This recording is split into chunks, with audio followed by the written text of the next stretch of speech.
fechar essa página. 31, 32. E lá vamos nós. Mudar de opinião não é uma fraqueza, é uma grandeza. Esse pensamento aqui eu escrevi muito antes de conhecer o livro que mais tem me inspirado nos últimos tempos. E parece até uma feliz coincidência eu ter colocado isso no papel antes de acessar as ideias da obra Immunity to Change, ou Imunidade à Mudança. Esse livro, ele traz um entendimento que, ao descrever para vocês, vai parecer até óbvio. Mas colocar isso em prática no dia a dia, na vida real, não é tão óbvio assim. Vou dizer qual foi a minha interpretação do livro e espero que, assim como ele me impactou muito, impacte a vocês. No Imunidade à Mudança, os autores, eles explicam que a complexidade da mente adulta, diferente do que se imaginava até bem pouco tempo atrás, ela não para de evoluir quando a gente chega ali no início dos 20 anos, né? Com 20, 21, 22 anos. Ela segue. Ela segue e, ao seguir, ela permite que a gente tenha capacidade de olhar o mundo de maneira diferente, como se fossem prateleiras, como se fossem platôs. Cada vez que a gente estaciona num platô, a gente só consegue olhar para o mundo a partir da lente desse platô, mas se a gente se permite evoluir, a gente troca a lente e enxerga toda a realidade de outra forma. Então eles falam ali de 5 níveis, eu não vou nem entrar nos níveis mais rudimentares, 1 e 2, porque para a nossa conversa aqui, eles talvez não sejam tão fundamentais. Mas o nível 3, o platô 3, a prateleira 3, que seria a mente socializada, é algo que está muito vívido no nosso mundo atual. Muito em razão das redes sociais e das bolhas das redes sociais, e eu explico por quê. A mente socializada, ela reconhece uma escola de pensamento, reconhece um grupo que segue cegamente essa escola de pensamento e vai fazer parte desse grupo que segue essa escola de pensamento. Ela não contesta, ela não tem pensamento crítico e ela se torna fiel ao grupo, mesmo que isso vá contra a realidade, mesmo que os dados e fatos não expressem o que essa escola de pensamento está defendendo. Porque para essa pessoa é mais importante o senso identitário e o senso de pertencimento, é mais importante o conjunto de recompensas intangíveis que ela recebe por esse senso identitário e por esse senso de pertencimento, do que viver na realidade. Então vou pegar um exemplo aqui que talvez não ofenda ninguém, ou se ofender, me perdoe, porque não tem muito como acreditar que a Terra é plana. Eu vou falar aqui de terraplanismo, e ele é um bom exemplo da mente socializada.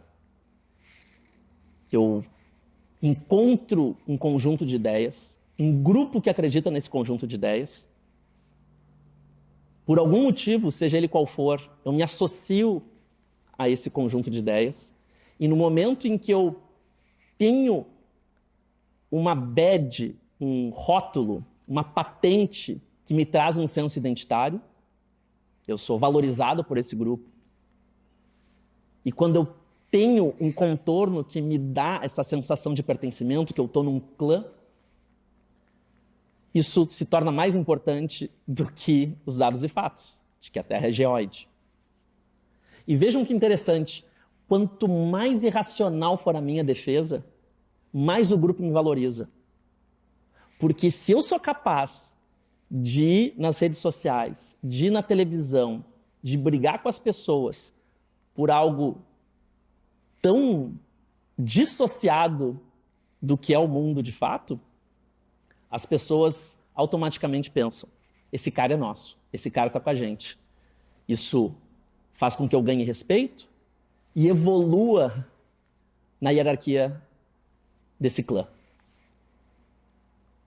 Todos nós temos os nossos terraplanismos. A pergunta é, será que a gente está aberto para questioná-los?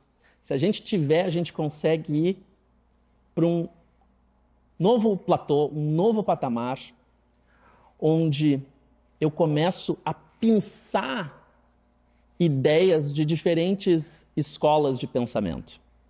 Eu sim posso me associar a uma vertente política, uma vertente econômica, mas ainda assim eu pego fragmentos de outras escolas e vou criando uma mente mais crítica, com um pensamento mais crítico, uma mente mais autoral. E é justamente esse o nome, mente autoral. Onde eu tenho a minha forma de ver o mundo, não sigo cegamente nenhuma corrente de pensamento. Isso já é muito melhor que a mente socializada. Mas ainda assim ela tem um limite, e o limite aparece quando a gente vai para o quinto nível. O quinto nível é essa mente autorresponsabilizada e autodirigida. É quando eu não só tenho a minha capacidade crítica perante o mundo, com vários recortes de várias escolas de pensamento, inclusive a minha própria, mas eu também aceito as outras escolas de pensamento e as outras visões das outras pessoas, vivendo num ambiente de coexistência, de empatia e de respeito. Então, o fato da minha verdade ser a minha verdade não pode necessariamente anular todas as demais verdades. O meu entendimento ao ver esse livro foi justamente me perguntar quantos terraplanismos eu, Thiago, professor, palestrante, consultor, carrego hoje e que não estou tendo coragem de desconstruir. Pelo senso identitário, pelo reconhecimento que isso me dá, pelas recompensas que isso me traz. Vou dar um exemplo que eu me perguntei, contando aqui um grande bastidor. Eu me identifico com inovação, eu me identifico como um inovador.